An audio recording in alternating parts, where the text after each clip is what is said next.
Well, I'm part of a group that lobbies outside the West Yorkshire Pension Fund headquarters in Bradford every week to remind them that not only should they just say they're going to divest from fossil fuels, but they should actually divest entirely from them, which they're not doing at the moment. And we've seen this can be really successful. I think because money talks, we know we've got to move on from fossil fuels, but as a society we're so sort of embedded with fossil fuels that divestment's, I think, a way of demonstrating publicly, look, we can. A pension fund, their job is to look after the money of people who work. They gather all this money and then they have to invest it, and so they need to choose investments which will give them a good return on the money. And in the past they've invested in coal, they've invested in oil and got good return for the money, so they argue that they must continue to do this, but we're trying to persuade them that investing in fossil fuels, although at the moment they might be getting a good return,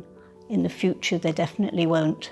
Yeah, the vigil will happen every Friday, no matter what day it is, Bank Holiday, Good Friday, New Year's Day, New Year's Eve. It'll be 3 years this coming December. And at first we thought we're having no impact, but then West Yorkshire Pension Fund themselves have come out with a statement about 6 months ago to say that they were stopping all new investment in fossil fuels. So we were really, really excited about that. The fund did say that they're going to invest more in sustainable transport, in energy efficient housing. So, we're really excited about that. We're absolutely delighted that they've taken that change, and we hope they now do what's called divest the rest.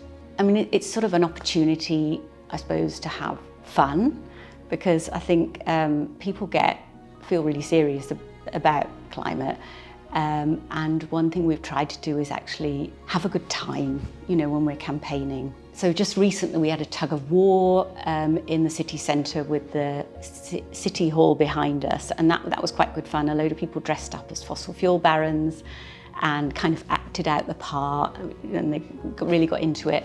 So I think to have been part of actions like that and to have been inspired by others in the campaign has been a real privilege and very exciting.